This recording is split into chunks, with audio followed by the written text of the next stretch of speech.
Rasulullah SAW dalam program Syama'ilur Rasul, yang kita merujuk kepada kitab yang disusun oleh Al-Hafidh Abu Isa At-Tirmidhi rahimahullah, nafa'anallahu bih, rancangan yang diterbitkan oleh saudara Faiz bin Haji Uthman hafizahullah, nafa'anallahu bih. Dan mudah-mudahan Allah Subhanahu wa taala memberikan kemanfaatan dan disuburkan oleh Allah akan mahabbah, kecintaan kepada Nabi kita Muhammad sallallahu alaihi wasallam.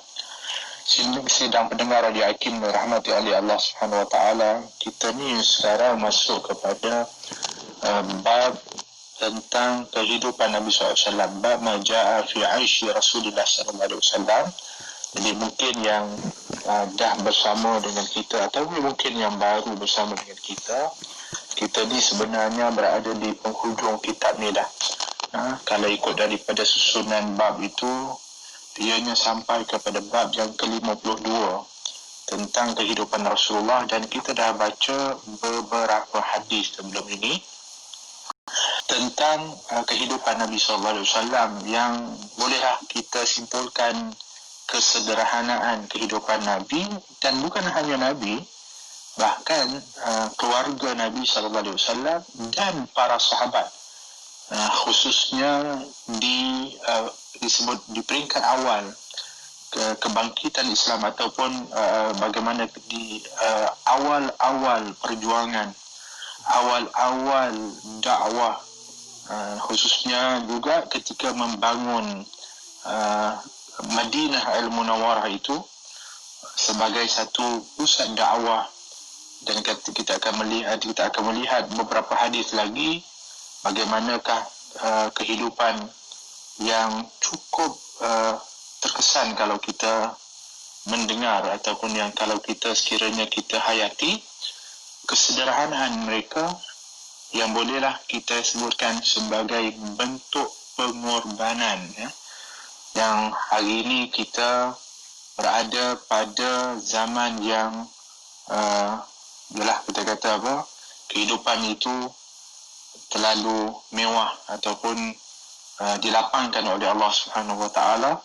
Maka mudah-mudahan apabila kita mengingati tentang kehidupan mereka, generasi yang terbaik, iaitu para sahabat ridwanullahi alaihim ajma'in, bersama dengan Nabi sallallahu alaihi wasallam, dan dengan sebab pengorbanan mereka, kehidupan yang sederhana mereka ini, sehingga kita mengecapi nikmat iman dan Islam pada hari ini adalah berkat daripada pengorbanan mereka. Jadi dengan semangat yang kita sekarang ini berada pada peringatan Ma'al Hijrah, bulan Muharram ni, masuk tahun baru Hijrah, tahun baru bagi umat Islam ni, maka mudah-mudahan pengorbanan generasi-generasi yang sebelumnya itu akan sentiasa diingati dan dijadikan renungan sebagai suatu penaik semangat kepada kita untuk kita juga bersedia untuk bersungguh-sungguh di dalam menjaga iman dan Islam, serta meneruskan dakwah dan usaha-usaha yang pernah dilakukan oleh mereka, generasi-generasi yang terbaik. Jadi hari ini insya-Allah, para pendengar rahmatullahi Allah, kita akan masuk kepada hadis yang seterusnya dalam bab ini, yang mana dianya diriwayatkan oleh Abu Hurairah radhiyallahu anhu, yang mana beliau berkata, kharaja Rasulullah sallallahu alaihi wasallam fi sa'atin la yakhruju fiha wa la yalqahu fiha ahadun, فأتاه أبو بكر فقال ما جاء بك يا أبا بكر؟ قال خرجت ألقى رسول الله صلى الله عليه وسلم وأنظر في وجهه والتسليم عليه. Jadi Abu Hurairah cerita satu peristiwa yang kalau kita betul-betul hayati, kita akan go through satu persatu. Ianya sangat menggugah kita, mengusik kita bagaimanakah keadaan kehidupan yang sederhana, yang bukan hanya dihadapi oleh golongan-golongan minta maaf ya, yang kita kata du'afa, seperti mana ketika mana mereka yang menerima dakwah Nabi ini disebutkan golongan-golongan du'afa, kebanyakan lah, seperti Bilal bin Rabah, keluarga Yasir. Kita lihat seperti mana beberapa sahabat yang lain, dalam keadaan kehidupan mereka itu memang golongan hamba, golongan miskin. Tapi dalam apa yang kita akan bahaskan ini, mereka yang hidup dalam kesederhanaan ini bukan golongan-golongan hamba. Mereka adalah golongan-golongan yang asalnya adalah bangsawan-bangsawan. Kita lihat yang kita sebutkan tadi, antara nama yang kita sebutkan tadi adalah Abu Bakar Siddiq radhiyallahu anhu. Beliau ni adalah golongan bangsawan Quraisy. Kalau kita lihat nasab beliau sendiri ada bertemu dengan nasab Nabi SAW yang mulia. Jadi ketika Abu Hurairah cerita ni nak bagi tahu bahawa kehidupan kesederhanaan ini, pengorbanan ini bukan hanya ianya berlaku kepada golongan-golongan yang lemah, golongan-golongan yang martabat orang yang mungkin golongan yang biasa. Tetapi demi perjuangan ini, demi dakwah ini, kita lihat bagaimana pengorbanan mereka yang memeluk agama Islam bersama dengan Nabi. Mereka turut berkorban, berjuang dengan harta mereka. Sehingga kalau kita lihat sendiri, isteri baginda Rasulullah Sayyidatina Khadijah radhiyallahu anha golongan bangsawan dan jutawan. Tapi apabila beliau bersungguh-sungguh membantu dakwah Nabi SAW, dihabiskan akan hartanya dan tenaganya, dikorbankan demi dakwah Nabi SAW. Alangkah besarnya jasa mereka yang berkorban itu, sehingga tidak heranlah mereka itu dipuji oleh Allah, mereka diridai oleh Allah. Allah mengatakan as-sabiquna al-awwaluna minal muhajirin wal ansar walladzina tabauhum bi ihsanin radhiyallahu anhum wa radu an.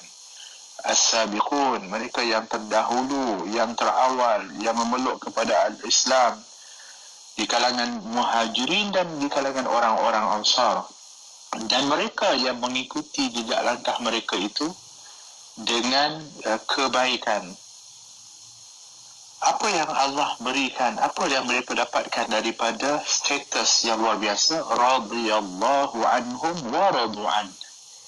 Allah ridha kepada mereka dan mereka ridha kepada Allah Subhanahu wa taala. Subhanallah. Waktu kita ketika menyebut nama-nama mereka, generasi-generasi hebat ni, kita akan iringi, dan bahkan kita digalakkan, sangat-sangat diingatkan untuk mengiringi dengan ucapan radhiyallahu anhum atau radhiyallahu anhu, radhiyallahu anha, kerana jelas Allah telah memberikan keridaan kepada mereka. Kenapa?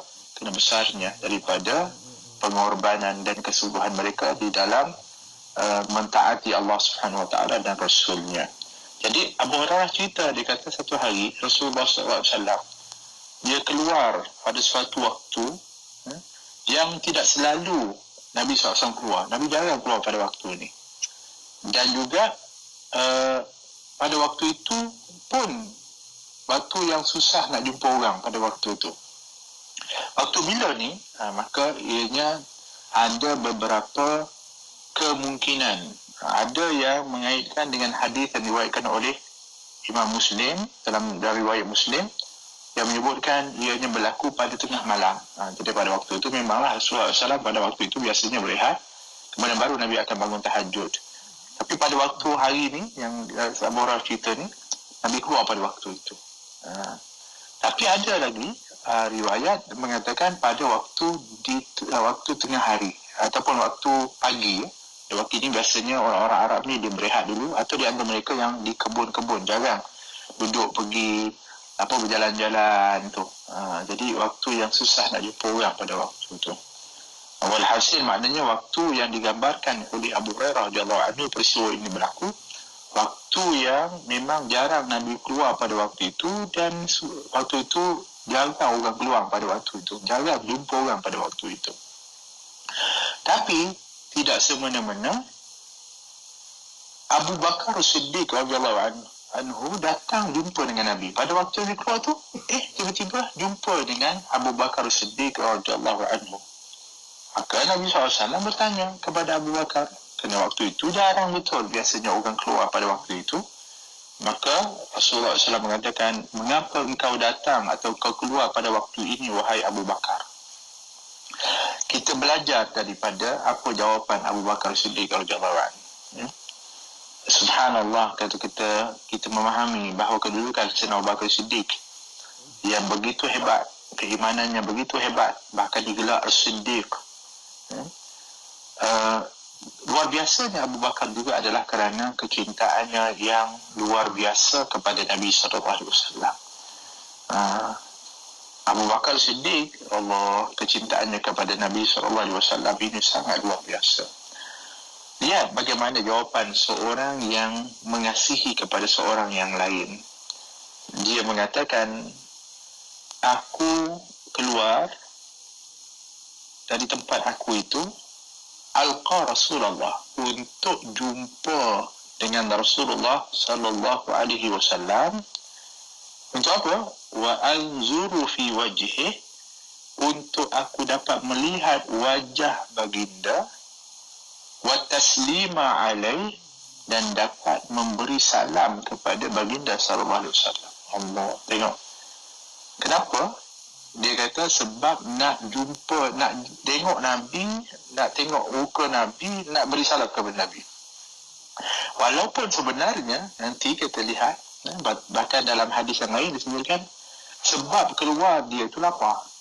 Sebab keluar dia tu, waktu orang lapar ni, dia tak boleh duduk kat rumah. Dia kena keluar kalau ada sumber-sumber makanan, kalau boleh dapatkan. Tapi ketika ditanya oleh Rasulullah SAW, dia jawab jawapan ini, walaupun pada hakikat dia lapar, tapi juga memberi makna keadaan yang sesusah mana pun, kelaparan yang sedahsyat mana pun, akan menjadi penawar kepadanya apabila dapat bertemu dengan si kekasih. Itu sebutkan kan, dalam orang bercinta pun begitu juga, kadang-kadang sampai istilah-istilah yang disebutkan, makan tak kenyang kan, tidur tak lena, mandi tak basah. Sampai begitu kerana apa? Kerana rindu, kerana kasih dan cinta. Begitulah sahabat, kalau mereka mengalami apa pun kesempitan, kesusahan dan sebagainya, maka penawar mereka, ubat mereka yang mereka cari adalah dapat bertemu dengan Nabi SAW, dapat lihat Nabi SAW, atau dapat bertegur sapa dengan Nabi SAW. Subhanallah, sudah mengubati apa-apa yang mereka hadapi. Kerana apa? Kerana kecintaan mereka kepada Nabi SAW. Jadi ketika dijawab demikian, tiba-tiba falam yalbas an ja'a Umar, belum lama lepas tu datang pula iaitu Sayyidina Umar Al-Khattab radhiyallahu anhu. Ini dua sahabat Allah luar biasa. Mereka juga golongan bangsawan Quraisy. Umar Al-Khattab juga adalah merupakan daripada golongan bangsawan Quraisy. Kalau kita lihat Sayyidina Abu Bakar sendiri bangsawan, dan bahkan beliau mempunyai perniagaan, mempunyai harta. Sayyidina Umar Al-Khattab juga tidak dinafikan, beliau juga golongan bangsawan dan memiliki harta. Tetapi dalam suasana yang kita tengok nanti, ketika Sayyidina Umar datang, maka Rasulullah SAW tanya kepada Sayyidina Umar, "Maja'a bika ya Umar?" Kenapa kamu datang? Kenapa kamu keluar ni pada waktu ini, wahai Umar? Qala al-ju'. Dia jawab terus terang, kerana lapar, wahai Rasulullah SAW. Kerana lapar, wahai Rasulullah. Sayyidina Umar ni dia orangnya straight. Dia jawab tu lurus, tanpa sebenarnya menafikan bahawa Sayyidina Umar juga sebenarnya mencari sebab untuk kita panggil apa, melapis ataupun menghilangkan lapar. Di antaranya adalah jumpa Rasulullah SAW. Cuma kerana Nabi tanya sebab, Sayyidina Umar ni dia terus to the point. Dia kata sebab lapar, wahai Rasulullah SAW. Dalam masa yang sama bermakna, dalam keadaan lapar itu jumpa dengan Nabi, mudah-mudahan dengan tengok Nabi, bertegur sapa dengan Nabi, dapat mengubati dan menghilangkan rasa lapar itu. dua sahabat ini yang kita sebutkan, iaitu Abu Bakar Siddiq dan Umar Khattab, adalah merupakan pada dasarnya golongan bangsawan yang mereka juga mempunyai harta, mereka memiliki kecukupan. Tapi dalam situasi yang kita sebutkan dalam riwayat ini, mereka menghadapi kelaparan. Kenapa? Tidak lain adalah kerana pengorbanan yang mereka lakukan. Apa dia yang mereka lakukan? Mereka membelanjakan akan harta mereka itu di jalan Allah Subhanahu Wa Taala. Kita selalu dengar bagaimana luar biasanya pengorbanan Sayyidina Abu Bakar Siddiq yang sanggup memberikan seluruh hartanya kepada fi sabilillah, di jalan Allah Subhanahu Wa Taala, seperti mana yang diriwayatkan tentang apa yang dilakukan oleh Sayyidina Abu Bakar Siddiq. Sehingga ketika ditanya apa yang kau tinggalkan, dia mengatakan aku tinggalkan Allah dan Rasul. Cuma bezanya adalah apa yang diberikan oleh Sayyidina Abu Bakar Siddiq secara menyeluruh itu tidak menyebabkan Sayyidina Abu Bakar ini meminta-minta, bahkan Sayyidina Abu Bakar juga terus berusaha mencari rezeki yang halal. Dan kita lihat bagaimana kehidupan Sayyidina Abu Bakar yang begitu sederhana dengan pengorbanan yang dilakukan tidak menjadikan Sayyidina Abu Bakar ini meminta-minta. Ini kena bezalah. Mungkin ada orang kata, kalau begitu saya pun nak bagi seluruh harta saya seperti Sayyidina Abu Bakar. Tapi ingat, jangan sampai kita menjadi peminta sedekah, minta-minta dengan orang, kemudian nanti menyusahkan orang lain. Ini kita kena bezakan. Sayyidina Umar begitu juga, besarnya pengorbanannya, diberikan separuh daripada harta yang dimiliki. Itu yang jelas disebutkan. Yang secara tersembunyi, yang dibantu kepada orang lain. Sayyidina Umar ini adalah terkenal juga orang-orang yang sentiasa membantu dan memberikan perhatian kepada orang lain. Jadi oleh kerana itu, tidak heranlah mereka juga ada kalanya menghadapi kesempitan ataupun kesusahan. Seperti dalam riwayat ini, mereka juga merasa ada kalanya lapar, kekurangan di dalam kehidupan mereka. Jadi Nabi SAW, ya, ketika mana menghadapi keadaan itu, Nabi kata apa? Jadi wa ana qad wajadtu ba'da dhalik. Rasulullah kata, aku juga sudah merasakan yang sama. Subhanallah. Nabi keluar pun atas sebab yang sama, kata Nabi. Aku keluar ni pun atas sebab yang sama dan aku rasa apa yang kamu rasa. Tengok, kalau kita lihat bagaimana sahabat ni, keadaan ini pun sebenarnya sudah sedikit mengobati rasa lapar mereka. Maknanya, kami tidak bersendirian. Bahkan orang yang kami cintai, orang yang lebih kami hormati juga, dia juga merasakan seperti kami. Bayangkan kalau kita kata apa? Apabila kita susah atau kita menghadapi sesuatu masalah ke, tiba-tiba ada orang yang kita hormati, dia juga menghadapi yang sama dan dia bersabar. Bahkan dia turut bersama dengan kita. Allah, bagaimana keadaan kita? Kita akan rasa kita ni, rasa seolah-olah kita sama. Kita akan rasa, lega. Macam itu sekali kerana kita ada orang yang juga mengetahui akan keadaan kita. Ini luar biasanya Nabi SAW Masya Allah. Maknanya Nabi SAW sendiri pun kehidupan dia begitu sederhana betul. Jadi sahabat rasa apa yang kami hadapi ni sebenarnya juga dihadapi oleh Nabi SAW. Berbezalah kalau sekiranya kita susah, tiba-tiba ada yang kita jumpa ni orang yang sangat mewah, orang yang sangat senang. Dia ni orang yang kita kasih, orang yang kita hormati, tapi dia hidup mewah.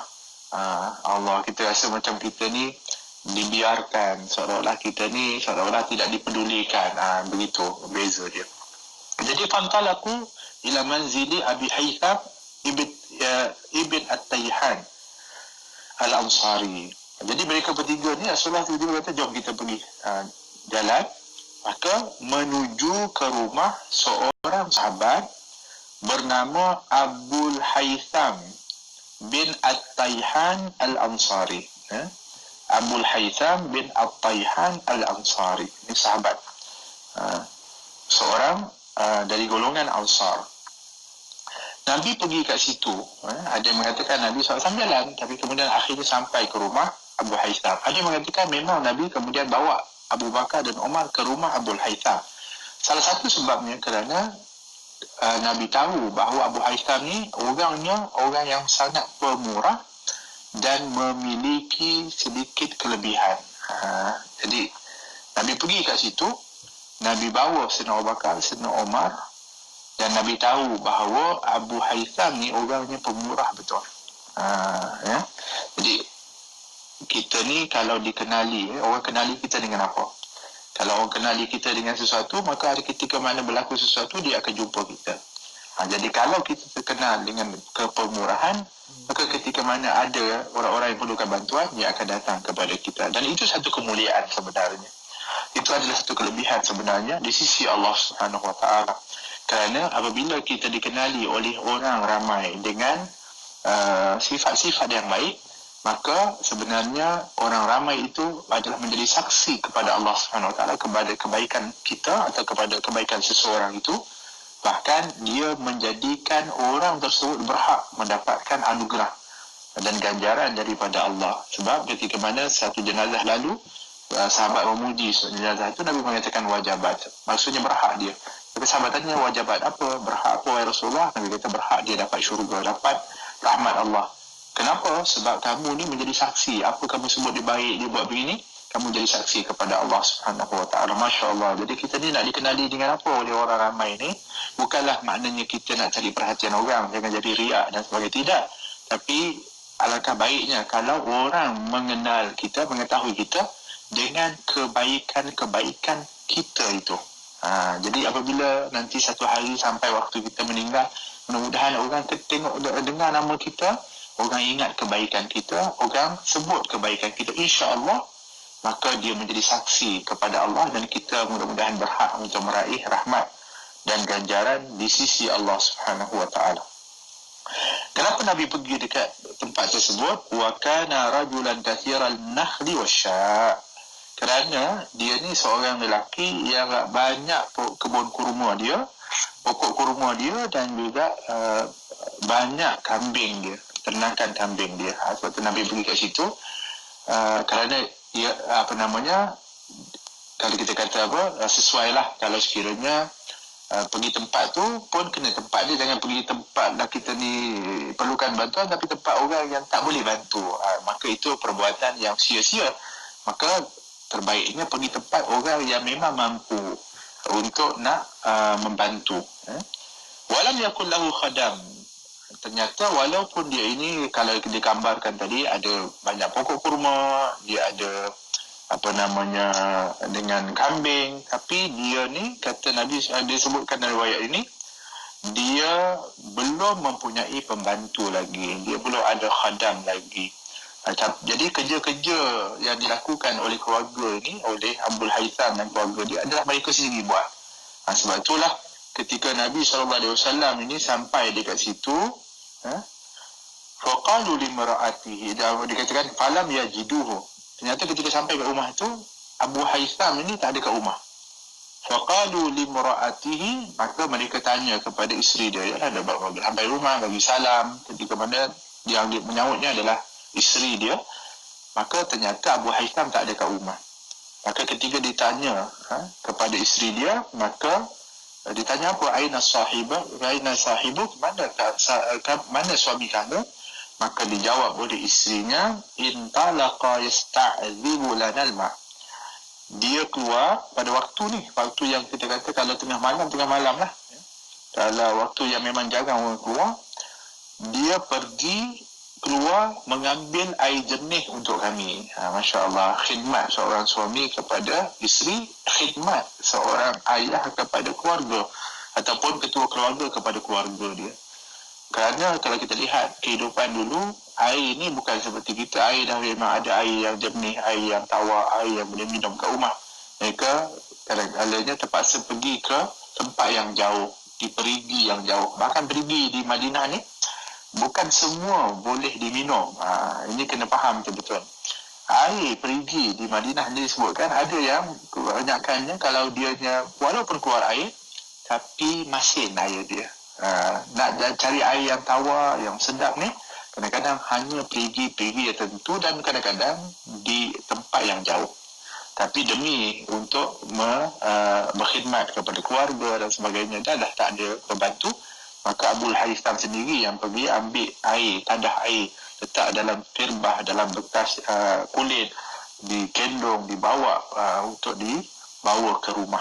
Nah, ini yang dilakukan oleh seorang lelaki mulia, ketua keluarga yang baik, yang mana ianya menyediakan kecukupan kepada keluarganya. Sidang pendengar rahmatullahi Allah SWT. Jadi insyaAllah kita akan sambung. Kita berhenti sekejap, insyaAllah kita sambung selepas ini. Mudah-mudahan Allah SWT memberikan kepada kita dari pengajaran ni, yang cerita ni baru setengah ni, tapi dah banyak pengajaran yang boleh kita dapatkan. InsyaAllah lepas ni kita akan sambung sampailah kesudahan daripada kisah yang menarik ini, insya-Allah. Dalami ayat-ayat contoh kecintaan baginda Rasul sallallahu alaihi wasallam menerusi segmen Maulid at IKIM bersama Al-Fadhil Ustaz Muhadir Haji Jol mengupas kitab Maza yuhibbuhu Nabi sallallahu alaihi wasallam wa maza yakrahu, apa yang disukai Nabi sallallahu alaihi wasallam dan apa yang tidak disukai baginda. Setiap Khamis 9 malam hanya di IKIM Inspirasi Huria Islam. Negeri 9 102.7 FM. Alhamdulillah, sahabat-sahabat muslimin rahmati Allah sekalian, kita sambung lagi pengajian ilmu kita dalam siri Syama'il Ar-Rasul. Kita dengarkan hadis selanjutnya dalam bab ini untuk sama-sama kita dengarkan bersama dengan Habib Najmuddin Uthman Al-Khirit. IKIM Inspirasi Huria Islami. Alhamdulillah. Sedang mendengar rahmati oleh Allah, kita sambung kisah ni. Kisah ni panjang sebenarnya. Kalau kita pada waktu ini yang kita nak bahaskan panjang. Jadi kalau kita nak bahaskan secara detail satu persatu, tak habis kisah ni, nampak ni. Tak apalah, kita ambil mudah-mudahan pengajaran yang kita dengar pun dari hadis ni sebenarnya cukup besar kepada kita. Jadi dalam hadis kita teruskan, falam yalbasu anja'a Abul Haytham bikirbatin yaz'abuha. Jadi tidak lama selepas tu, yang tadi kan kita dah ceritakan bahawa Nabi sampai ke rumah Abul Haytham, kemudian isteri dia pun kan bagi tahu bahawa Abul Haytham ni keluar pergi cari air tawar atau air jernih untuk bawa balik untuk digunakan untuk minum keluarga. Jadi tak lama lepas tu, Abul Haytham dia pun dah sampai ke rumah. Dia bawa kirbah. Kirbah ni adalah merupakan kulit haiwan, haiwan yang disembelih ni. Kemudian dia lapah kulit tu, tapi dia tak lapah sikit-sikit, dia tarik tu, kemudian dia jahit bahagian kaki, semua lubang-lubang itu dia jahit, maka diletak air dalam tu, disamak ataupun kita dibasuh dia, disucikan, kemudian dianya biasa digunakan untuk letak air kat dalam tu. Apa guna dia? Untuk satu, mudah menadah air. Yang keduanya, air yang diletakkan dalam bekas itu dianya akan melindungi daripada kepanasan. Jadi dianya akan stabil lah airnya, Masya Allah. Ini yang merupakan tempat simpanan air adat bagi orang-orang Arab pada waktu itu. Jadi dibawa kirbah tu dengan penuh dengan air, kemudian dia letak kirbah tu. Dia tengok, masa dia bawa tu dia tengok, dia nampak Rasulullah SAW. Subhanallah. Maka apa? Fawada'aha summa ja'a yaltazimun Nabiya SAW. Dia nampak Nabi ni, tengok bagaimana cinta sahabat ni. Dia terus letak dia punya kirbah tu, terus meluru kepada Nabi SAW, peluk kepada Rasulullah SAW. Terus peluk Rasulullah SAW. Cintanya, kasihnya kepada Nabi SAW. Dan dia rasa teruja betul. Sebab datang ke rumah dia ni insan yang paling mulia, paling agung, iaitu Nabi Muhammad SAW. Bahkan diiringi dengan dua sahabat yang sangat mulia, iaitu Sayyidina Abu Bakar dan Sayyidina Umar Khattab radhiyallahu anhuma. Jadi gembira betul Abul Haytham ni, sampai dikatakan wa yufaddihi bi abihi wa ummihi, dan dia berkata dia bersedia menjadikan ayah dan ibunya sebagai tebusan demi Rasulullah SAW. Aku tebus, maksudnya seolah-olah kita kata nak gandaikan apa saja yang dimiliki demi kasih sayang kepada Rasulullah SAW. Inilah selalu perkataan yang dikeluarkan oleh para sahabat, dan bukan hanya satu perkataan saja ataupun lafaz yang dikeluarkan. Pengorbanan para sahabat di dalam kecintaan kepada Nabi ini benar dilakukan. Maka kalau kita lihat dalam lipatan sejarah dalam peperangan, di antara mereka yang apabila berlaku peperangan di antara kaum muslimin dan orang-orang kufar, kalau di dalam golongan orang-orang kufar yang memerangi kepada orang Islam itu, di antara mereka adalah ahli keluarga mereka sendiri yang mereka sanggup pada waktu itu memerangi kepada mereka kerana mereka memerangi kepada Allah dan Rasul. Begitu serius dan kesungguhan para sahabat di dalam mentaati dan mencintai kepada Allah dan Rasul, sehingga mereka sanggup untuk melakukan apa sahaja dan berkorban apa sahaja demi kerana Allah dan juga Rasulullah sallallahu alaihi wasallam. Summa intalaqa bihim ila al-hadiqah atau ila hadiqatihi fabasata lahu bisatan. Kemudian seterusnya Abul Haytham tanpa berlengah terus bawa Rasulullah SAW, Sayyidina Abu Bakar, Sayyidina Umar ke kebun dia. Tengok dia tak tanya pun kenapa kamu datang wahai Rasulullah, apa tak. Yang penting apabila datang jadi tetamu, maka tetamu ini wajib dimuliakan, dilayani dengan sebaik-baiknya. Itu tetamu siapapun. Ini tetamu spesial. Rasulullah sallallahu alaihi wasallam, subhanallah, siapa yang tak teruja kalau yang jadi tetamu ni adalah orang yang mulia, orang yang dihormati. Yang jadi tetamu Abul Haytham ni kekasih Allah, Rasulullah, Habibullah, Nabi Muhammad sallallahu alaihi wasallam, dan dua sahabat utama.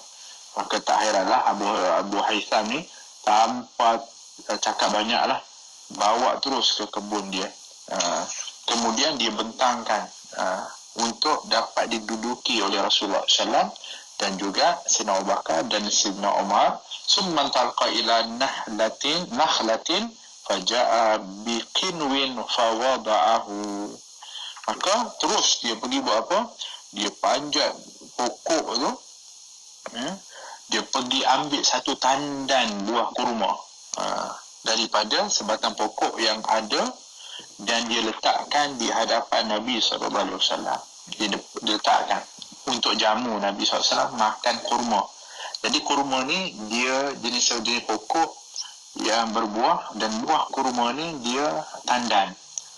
Dan cara berbuah pokok kurma ni, dianya berbuah daripada belakang, masak dulu, kemudian tengah, kemudian depan. Macam tu, dia berperingkat. Jadi biasanya mereka akan tunggu semua masak, baru dia tuai lah, baru dia ambil. Ataupun kalau yang permulaan dah masak, yang pertengahan dah masak, yang ujung dia pun dah agak masak, belum masak sepenuhnya, jadi yang dipanggil sebut sebagai kurma yang kering tu, baru mereka ambil. Tapi kalau kita lihat bagaimana Abul Haytham ni, dia nak menjamu dan segera menjamu kepada Nabi SAW, dia ambil satu tandan daripada buah kurma tu, dia letakkan di hadapan Nabi SAW. Maka Nabi lihat dalam tandan itu ada kurma yang dah masak, dah matang, tapi ada kurma yang masih muda lagi. Maknanya belum cukup masak lagi. Tapi kerana kecintaan, kerana teruja, maka dia tak, maksudnya kita kata tak pedulilah, yang penting dapat sediakan segera kepada tetamu agung ini untuk diberikan jamuan, dan mereka boleh pilih mana yang bahagian yang mereka suka. Sebab tu Nabi tanya, faqala Nabi SAW, afala tanaqaita lana min rutabihi, faqala ya Rasulullah inni aradtu an takhtaru atau takhayyaru min rutabihi wa busrihi. Maka Nabi kata, kenapa kamu tak pilih kurma yang matang je, kamu petiklah yang masak-masak je, tak perlulah sampai satu tandan ni ada yang masak, ada tak masak. Maka Abu Haytham jawab, wahai Rasulullah, aku mahu kamu semua yang memilih sendiri kurma matang dan yang belum. Mungkin kamu suka yang dah matang, yang masak sungguh-sungguh ni, yang dah lembik ni. Mungkin kamu suka yang agak keras, yang basah ni, rotab ni. Atau kamu suka yang lebih muda, yang kelak-kelak sikit ya. Selera masing-masing orang ni kadang-kadang ada yang suka yang yang manis, ada yang suka yang kurang manis, ada yang suka pahit-pahit. Macam durian jugalah. Durian ni ada macam-macam jenis, ada yang manis, ada yang kadang-kadang tu dia ada pahit-pahit dia sikit. Itu pun ada orang yang minat macam tu. Ataupun yang kita kata sederhana, dia creamy sikit. Allah, ni cerita durian ni dah masuk bab lain lah. Tapi ala kulihal macam itulah keadaan. Bagaimanakah Abul Haitham ni nak gambarkan kegembiraan dia dan penghormatan dia kepada tetamu agung ni, sehingga dia memberikan pilihan kepada mereka untuk pilih bahagian mana yang mereka sukai. Maka fa'akalu wa syaribu min dhalikal ma'. Jadi dengan itu mereka, iaitu Rasulullah, Sayyidina Abu Bakar, Sayyidina Umar, ketika diletakkan kepada kurma, disediakan air, maka mereka pun makanlah kurma itu dan minumlah air yang telah dibawa tadi oleh Abul Haitham yang dijamu di hadapan mereka. Faqal Rasulullah sallallahu alaihi wasallam, hadza walladhi nafsi biyadihi minan na'im alladhi tus'aluna anhu yawmal qiyamah zillun baridun urutabun tayyibun wa ma'un baridun. Allah, dalam keadaan yang kita tadi sebutkan, Rasulullah dalam keadaan lapar, Sayyidina Abu Bakar dalam keadaan lapar, Sayyidina Umar dalam keadaan lapar. Dalam keadaan ini tiba-tiba terhidang di depan mereka makanan, minuman. Kalau kita kata tengah lapar ni, tiba-tiba dijamu dengan makanan, rasanya kita akan lupa kita akan tumpu nak makan, nak penuhkan perut kita, ataupun kita nak hilangkan kelaparan kita. Tetapi dalam masa inilah kadang-kadangnya dia lebih memberi kesan apabila diberikan peringatan. Nabi ambil peluang ketika mana seorang itu dapat mengecapi sesuatu nikmat ketika sebelumnya merasakan kesempitan, kesusahan. Dianya lebih tersentuh, kita sebut. Dia lebih touching sikit. Maka Nabi SAW berikan peringatan pada waktu-waktu seperti ini. Nabi mengatakan, demi jiwaku yang berada di dalam kekuasaannya, iaitu dalam kekuasaan Allah. Antara nikmat yang akan ditanya kepada kamu semua pada hari kiamat. Inilah nikmat yang pasti akan ditanya kepada kamu pada hari kiamat nanti. Nikmat ini iaitu tempat berteduh yang sejuk, kurma yang matang dan air yang sejuk. Ini semua akan ditanya. Jelas seperti mana Allah berfirman, summa latus'alunna yawma idzin 'anil na'im. Kamu semua pasti akan ditanya pada hari kiamat nanti tentang nikmat daripada Allah Subhanahu Wa Taala. Jadi apa yang kamu dapatkan, apa yang kamu makan, sumber daripada mana yang kamu dapatkan itu pasti akan ditanya oleh Allah. Sebab itu salah satu pertanyaan yang pasti akan ditanya adalah an rizkihi, tentang rezeki dia. Min aina iktasabahu wa fi ma anfaqah, daripada mana sumber datangnya rezeki itu dan daripada ke mana pula dia nafkahkan atau dibelanjakan daripada harta tersebut. An malihi, tentang harta.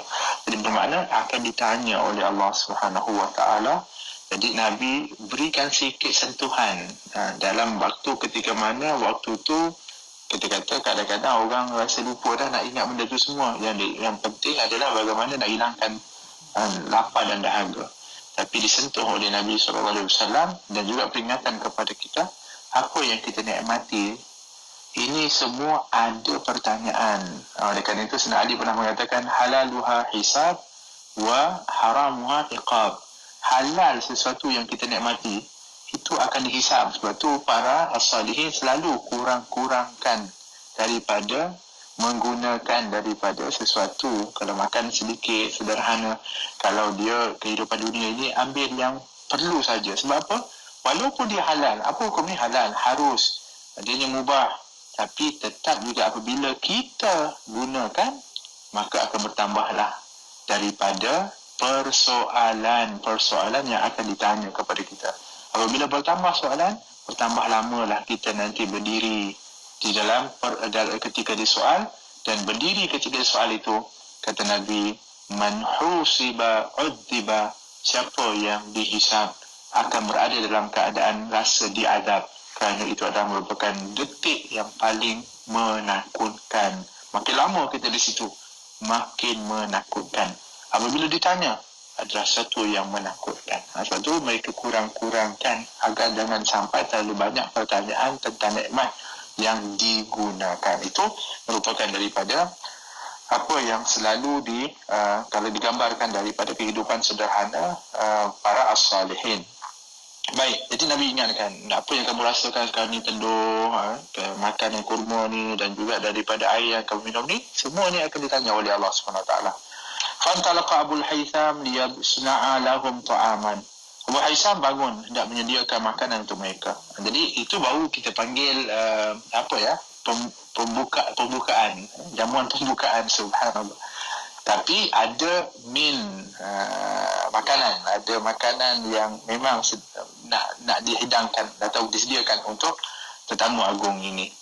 Jadi Abu Haytham pun masa dia dah jamu, dia duduk tengok dia makan kurma ni, dia pun mula bangun. Untuk apa? Nak sediakan makanan atau main course, dia panggil. Makanan yang betul-betul lah, nak bagi betul-betul makan ni. Tapi Rasulullah dapat untuk membaca daripada gerakan Abu Haytham. Ini Rasulullah SAW punya kelebihan. Dia tahu ni, ini nak pergi ni mesti nak sediakan makanan yang luar biasa ni. Maka faqala Nabi SAW, la tadbahanna dhata darrin. Jadi Nabi tahu ni nak keluar, nak pergi mana dia ni, sebab Rasul dah bagi tahu. Baru dah tahu dah, dia ni bukan hanya ada buku kurma, dia ada kambing.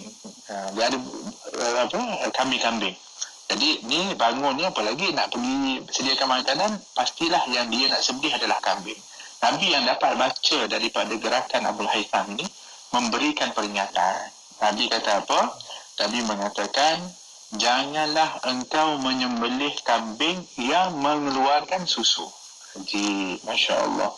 Maksudnya, ambil kambing yang ianya bukan yang mengeluarkan susu. Sebab kambing yang nak mengeluarkan susu ini, dianya akan, satu, untuk manfaat keluarga Abu Haytham, diperah, dapat diminum. Begitu juga dapat untuk nak diminum oleh anak-anak kambing ini, sehingga dapat membiak dengan lebih banyak. Jadi dipesan oleh Nabi sebab dah tahu dah Abu Haytham ni dia teruja. Kalau dalam orang yang sedang dalam keterujaan ni, orang yang dalam keadaan kita panggil dengan tindakan yang dibuat awal-awal lagi. Apa dia buat awal tu? Dia ambil satu tandan.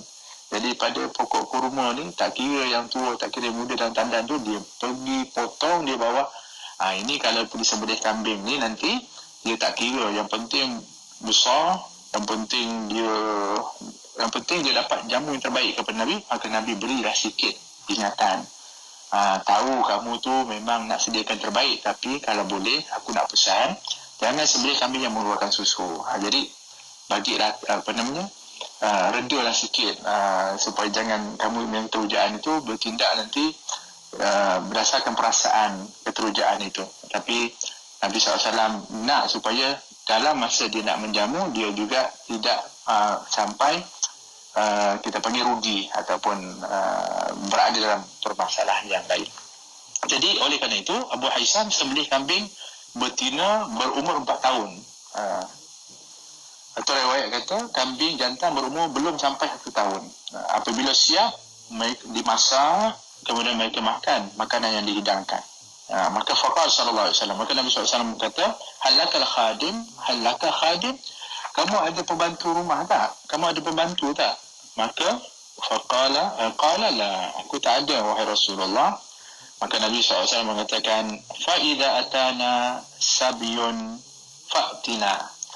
Nanti kalau satu hari kami dapat tawanan, jangan lupa datang jumpa dengan kami, kata Nabi SAW. Biasanya orang yang akan menjadi hamba atau tawan, orang yang menjadi khadim ni adalah daripada kerana peperangan. Jadi apabila peperangan, tawanan-tawanan peperangan itu akan ditawan dan salah di antaranya mereka akan menjadi hamba.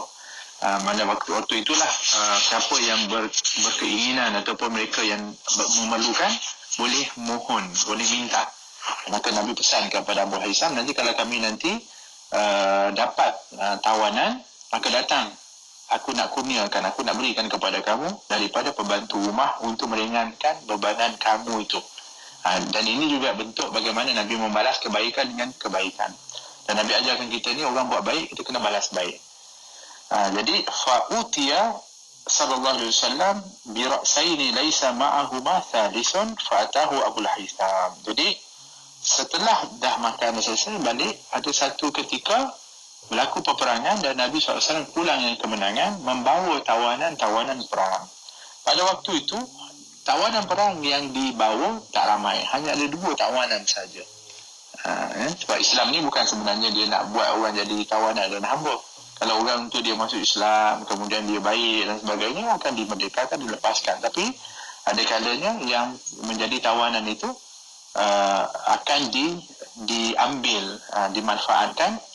Dan Islam mengajarkan adab-adab di dalam menjaga kepada hamba. Bukan makna hamba ni boleh untuk dilakukan sesuka hati, tetapi ada akhlak, ada peraturannya, ada caranya di dalam bersikap kepada hamba.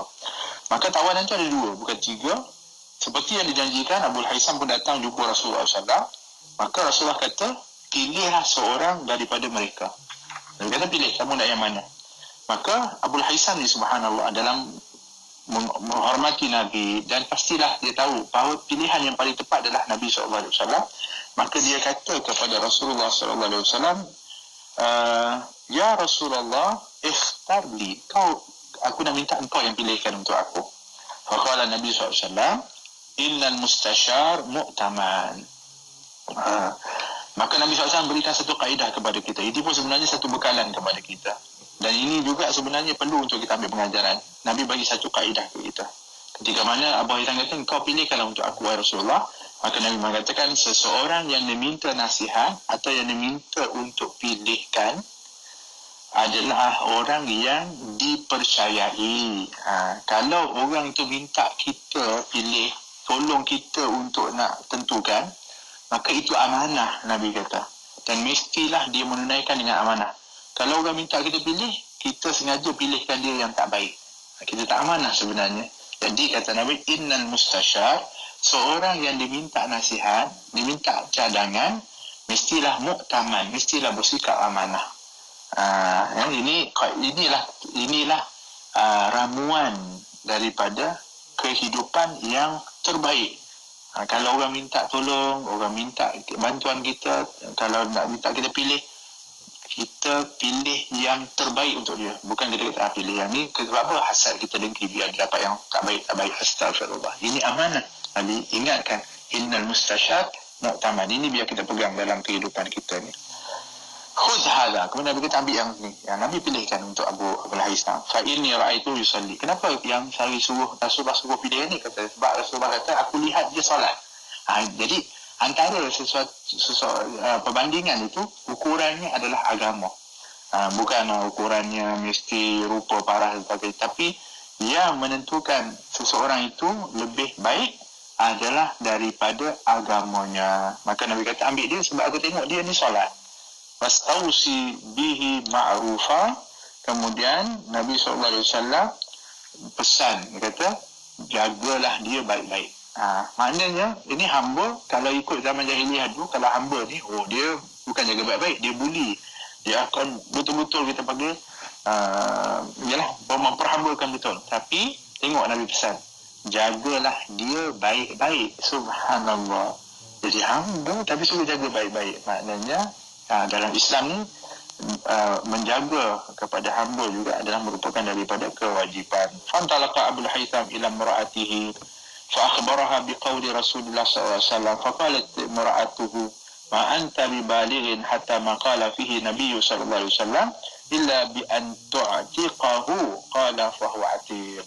Selepas tu Abu Haisam pun bawalah pembantu atau hamba ni ke rumah, dan dia pun beritahu kepada isteri dia tentang perkara yang Nabi pesan. Nabi pesan apa? Jaga dia baik-baik.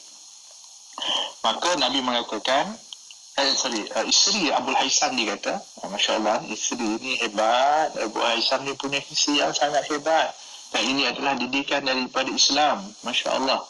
Dia kata, wahai suamiku, engkau belum meraih kebaikan yang sebenar. Sebab Nabi kata tadi kan, jaga dia baik-baik. Jadi maknanya nak dapatkan kebaikan, engkau belum akan boleh meraih kebaikan yang sebenar seperti yang Nabi kata tadi, kamu tu jaga dia baik-baik, kecuali kalau betul-betul kamu nak dapatkan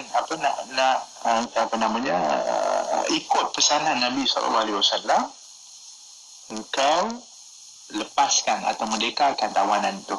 Masya Allah, kau merdekakan hamba ni.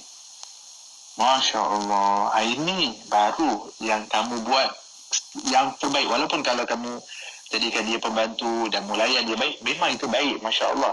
Tapi kalau boleh, wahai suamiku, kamu dapat yang lebih baik, jauh lebih baik daripada itu, mencapai kemuncak kebaikan. Apa dia? Bukan kamu jadikan dia khadim, pembantu ataupun hamba, malah kamu merdekakan dia, kamu bebaskan dia. Maka Abul Haitham ketika mana mendengar daripada isterinya yang mulia, yang hebat ni, maka dia mengatakan, kalau begitu aku lepaskan dia, terus dimerdekakan. Masya Allah, memerdekakan hamba ni dalam merupakan amalan yang cukup hebat dan mulia. Maka faqala sallallahu alaihi wasallam, innallaha lam yab'ath nabiyyan wala khalifatan illa walahu bitanatan. Jadi Rasulullah SAW dengar berita itu sampai kepada Nabi. Maka Nabi mengatakan, sesungguhnya Allah tidak mengutus seorang Nabi atau para penggantinya, para pemimpin, khalifah setelah itu, kecuali orang yang diutus itu memiliki dua pengawal pribadi atau disebut penasihat. Dua penasihat, iaitu penasihat yang menyuruh melakukan kebaikan dan memintanya menjauhi kemungkaran. Ada satu lagi, penasihat yang tidak akan berhenti-henti berusaha mendatangkan bencana kepadanya. Jadi kalau seorang itu dia yang jadi pemimpin, orang yang berkuasa, maka Nabi kata dia akan dapat salah satu daripada dua ni. Yang ni, sama ada dia dapat penasihat yang baik atau dia dapat penasihat yang buruk. Dan Nabi mengatakan, barang siapa yang dipelihara daripada pengawal yang jahat, sebenarnya dia dijaga daripada sebarang kerosakan dan kejahatan. Jadi kalau Allah nak jadikan dia pemimpin yang baik, seorang yang baik, maka Allah akan jadikan penasihat yang mendampingi dia adalah penasihat yang baik. Tapi kalau sekiranya dia ni nak jadi orang yang tak baik, maka Allah akan jadikan orang yang nasihat dia orang yang tak baik. Selalu ajak dan suruh nasihatkan yang tak baik. Nabi ni nak rujuk kepada apa yang berlaku kepada Abul Haitham, isteri dia penasihat yang terbaik. Subhanallah. Jadi kita ni macam mana? Kita tengok dalam rumah tangga kita. Mudah-mudahan insya-Allah keluarga kita ni penasihat-penasihat kita baik yang mendorong kita kepada kebaikan. Jangan sampai ada antara ialah orang-orang yang dekat dengan kita ke siapa yang mendorong kita untuk buat keburukan dan perkara yang tak baik. Sebab tu kita kena cari teman yang baik, pasangan yang baik, dan juga sentiasa kita ni mengajak kepada kebaikan, insya-Allah. Jadi itulah yang boleh kita ambil pengajaran. Hari ini kita hanya dapat untuk bahagikan satu hadis saja. Tapi kerana hadisnya panjang dan besar pengajarannya, mudah-mudahan bermanfaat kepada kita. Dan kita berdoa kepada Allah Subhanahu Wa Taala, mudah-mudahan Allah Subhanahu Wa Taala memberikan kebaikan kepada kita dunia dan di akhirat, dan dapat untuk kita ittiba mengikuti kepada Nabi kita Muhammad sallallahu alaihi wasallam.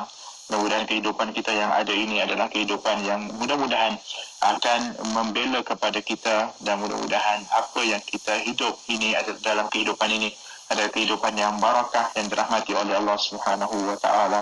Amin. Allahumma amin. Wa sallallahu ala sayyidina Muhammad wa ala alihi wa sahbihi wasallam. Walhamdulillahirabbil alamin wal afu minkum. Wassalamualaikum warahmatullahi wabarakatuh. Waalaikumsalam warahmatullahi wabarakatuh. Jazakallah khair Habib untuk perkongsian kita pada minggu ini. Yang terlepas jangan bimbang, ulangannya hari Sabtu jam 10 malam. Ikim Inspirasi Inforia Islami. Burak Oil. Minyak berkualiti. Burak Oil. Pilihan community. Burak Oil. Prestasi tidak diragui. Pilihan tempatan, pilihan Malaysia. Burak Oil, Burak Oil, stesen community yang Burak Oil. Al-Quran tidak memadai sekadar dibaca, ditilawah atau ditaranum begitu sahaja. Tetapi hendaklah turut diambil pengajaran bagi mencapai kebahagiaan di dunia dan akhirat. IKIM telah menghasilkan buku baharu bertajuk Al-Quran dan Peradaban yang berusaha menggarap dimensi penting peradaban Islam yang digagaskan oleh Al-Quran. Pelbagai bab menarik yang dibahaskan dalam buku ini antaranya mengetengahkan gagasan peradaban Al-Quran berhubung dengan maqasid Al-Quran, Al-Quran dan akal, Al-Quran dan kemukjizatannya dari sudut sains, Al-Quran berkaitan hidup dan mati serta banyak lagi. Dapatkan buku Al-Quran dan Peradaban di laman web kami www.ikimniaga.my, www.ikimniaga.my atau hubungi 03 6204 6389 atau 388 untuk maklumat lanjut. Diskaun hebat menanti anda.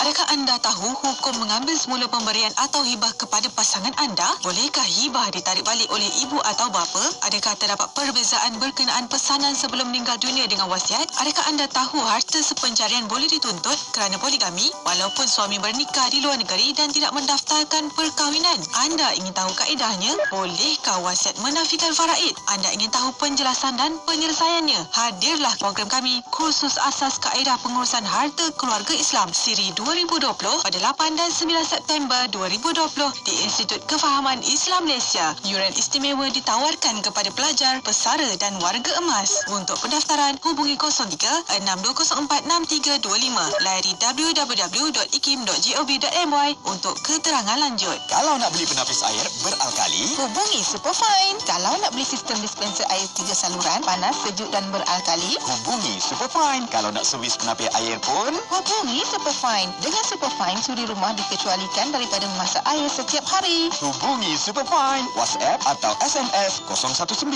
2246 333. Sah, selamat, mudah, patuh syariah, melabur menambah rezeki. Ayo kita, ayo bangkit berani, Asri Ahmad Academy. Lapor saham.com. Ayo kita, ayo bangkit berani, Asri Ahmad Academy. Lapor saham.com.